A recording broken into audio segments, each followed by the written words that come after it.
All right, it's time for Lupagus and I to play Keep, Cut, Trade. We're going to play GM.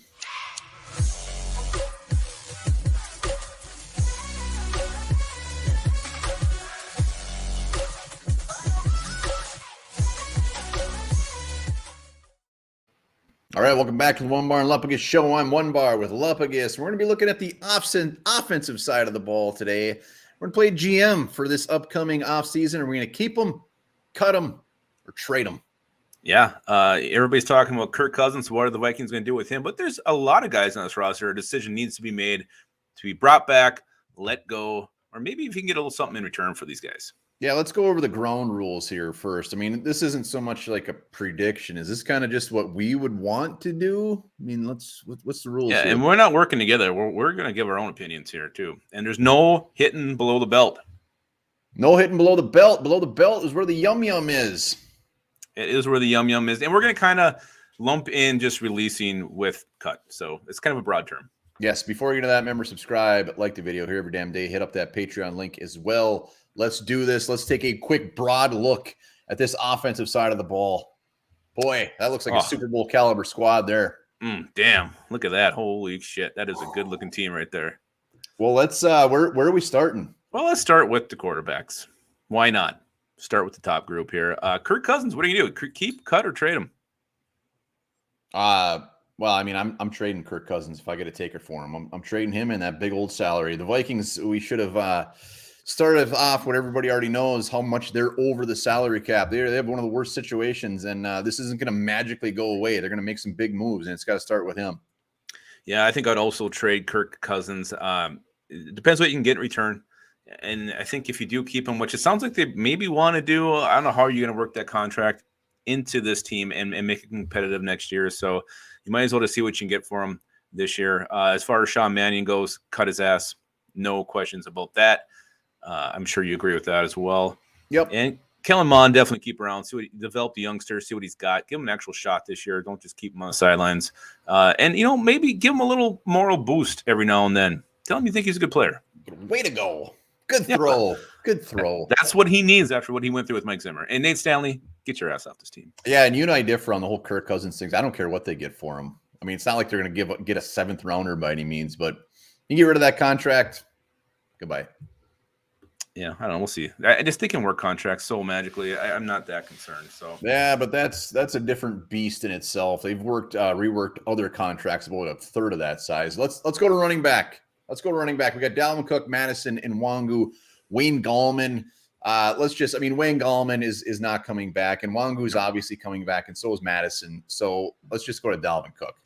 Yeah, Dalvin Cook, to me, I'm going to keep him. I know he's got a high salary, but he's such an explosive player, an explosive talent. If you do get rid of Kirk Cousins, then I think you have to rely on Dalvin Cook to be your offense, be pretty much it's going to go through Dalvin Cook. Yes, you're going to hit some play actions to Justin Jefferson, but if Cousins goes, you definitely got to keep Dalvin Cook. Yeah, I'm actually going on the other side of this again. If we got to take it for Dalvin Cook, hurts my heart. I love Dalvin Cook. I think he's fantastic, but I mean, we have a whole defense that is pretty much free agents, yet we have no money to sign anybody. We can't just go in fantasy world. So Dalvin Cook's making a ton of money. I believe he's almost $12 million against the cap this year for a running back that has unfortunately not led us really anywhere. He hasn't. He is coming off not really a Dalvin Cook-esque year. I don't think he was ever really healthy last year. He seemed to go down very, very easily, just like you on a Friday night. So we'll see. We'll see what happens there. But I would try to keep him the best that I can. Let's go to wide receivers. Well, and the thing with Dalvin Cook too is he's 27. He's got a big ass contract. It's not like there's going to be teams out there begging for Dalvin Cook's services, regardless of how good he is. So that's what I think too. I think your value you're going to get for him is going to be so damn low. It's not really going to be worth it.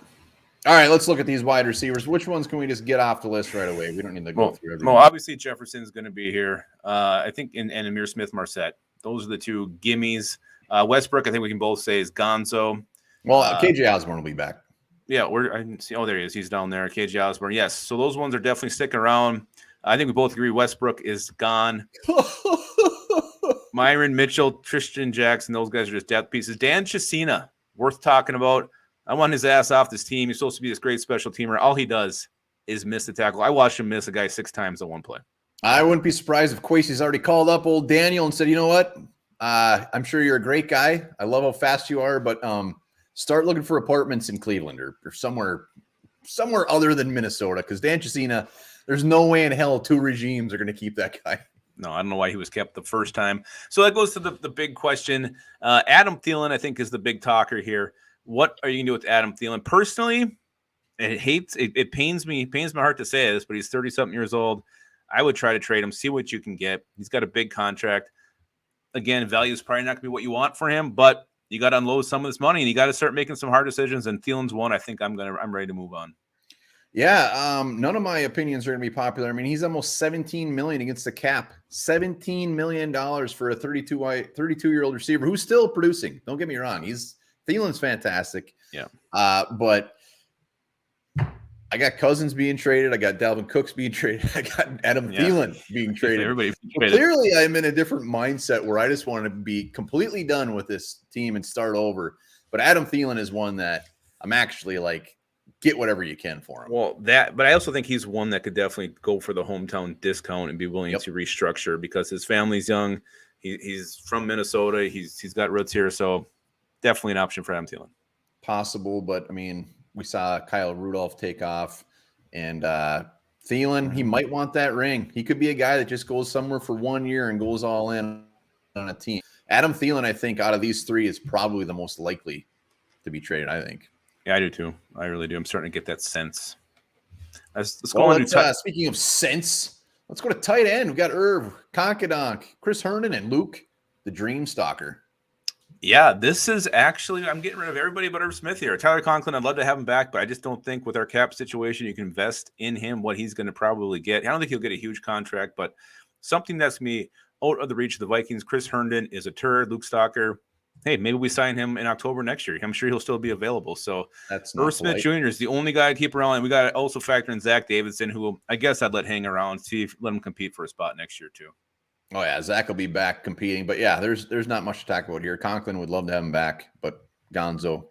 Luke Stalker, love him so much, but I'm pretty sure he's like 48 years old. I don't know why you love Luke Stalker as much as you do. I just wanted him in the draft that year so bad. Fullback, CJ Ham. This is a talker right here. The hometown, the Duluthian. Yeah, I would keep him. I mean, look what he does. He can run. He can go 20 yards down the field, make a leaping catch. But from what I've read with Kevin O'Connell, there's not much use for a fullback. So that concerns me quite a bit. So I would keep him, but I feel like he might get cut. Yeah, I think fullbacks, not many teams are carrying fullbacks these days. And Kwesi, Kevin O'Connell, I think they might, unfortunately, think he might be gone. I don't think there's going to be a spot for him. You should have wore like a Grim Reaper costume for this. I'm sorry, I'm being realistic here. It's really, really depressing. Being realistic. We're in for a whirlwind. Please, comments. Let us know how far off we are here. I mean, I'm not trying to be Debbie Downer. No, it's the money's got to be saved somewhere. So there's some hard decisions that have to be made. And I'm not just taking money into consideration here. I'm taking just where this team is headed. Yeah. Well, all right, let's go to offensive line. Offensive line. Let's go to let's go with Hussein for sure. Darius, Cleveland, and O'Neal, all safe. So let's go to the guys. I mean, Udo. Do we want Udo to hang around and compete next year, or we want Udo gone? I think Udo will come back. Just, I believe he's still in his rookie contract, right? I mean, Udo will be back for a depth piece. He can add depth along guard and tackle. So I'd welcome Oli Udo back, just as long as he doesn't go anywhere near the field. I think Udo can be a serviceable backup in this league. He provides versatility at guard and tackle. I just don't want that to be here. I don't want it to be here anymore. Yeah, but we got to be realistic again look at these guys right here. I mean, Dakota Dozier ain't coming back. We got Blake Brandel. Rashad Hill's a free agent. So we're going to have to bring somebody back. And Oli Udo is a very cheap option. I think I'd rather roll with Blake Brandel at this point. Except when Blake Brandel was on the field, good things tended to happen. Yeah, he was playing like the fifth tight end out there. He was. It was amazing. I don't know who Timon Paris is. Never heard of him. Don't want to hear anything else about him. I did a video on him. I know exactly who he is. I don't think he's coming back. Mason Cole. He is one guy I would try to get back here. For sure. Oh, absolutely. Mason Cole needs to come back. Again, another guy who adds depth at guard and center, played better at guard. And I think he can come back and actually push with Wyatt Davis, hopefully, for that starting spot. Yeah, let's see what Wyatt Davis can bring next year. Hopefully he gets a Kellen Mond shot. Again, a way to go here and there. Talk him up, give him some confidence, give him some playing time. Another question comes Garrett Bradbury. Do you want him to compete for a spot and then get cut, in late August, or do we just cut bait now? I don't think they're going to cut bait with him. This series a $4 million cap hit, and I'm pretty sure they eat a lot of that anyways. So bring him back. I don't want him to start, but bring him back. Mason Cole should beat his ass out. Eat his ass or beat? Beat. That would be a different video. Yeah, I think you let him compete, but I don't think there's any guarantee he makes this team. You keep him around, see what he can do, but who knows? You might draft a center, and this current front office, they got no ties. The head coach, no ties to Garrett Bradbury, so I think he's going to have to earn his job if he does stick around. Yeah, no ties to anybody. Anybody's fair game. So, yeah, maybe we get a Tyler Linderbaum, and Garrett Bradbury is out of here. Yeah, he would just leave. I could see Garrett Bradbury going to the Panther route. That's where all of our offensive linemen go. Panthers or the Jets, one of the two.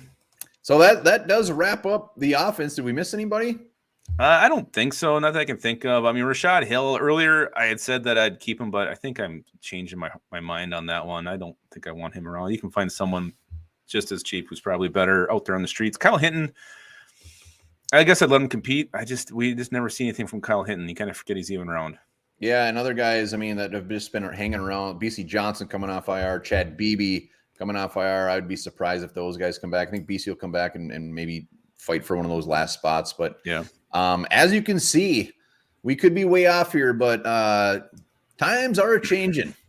There's a lot of open holes on this offensive side of the football. And I think, there's still enough here. I think you can be decent. Most of your line will be intact, but depending on what they do with these stars, with Cook, Cousins, Adam Thielen, that's where the change is going to be, and that's where you can see a whole new offense for the Vikings. You just wait till we get down the defensive side of the ball. We're going to do that video later. There's going to be some whirlwind changes there as well. It'll be like me in the shower when I'm shaving the parts. Hair everywhere.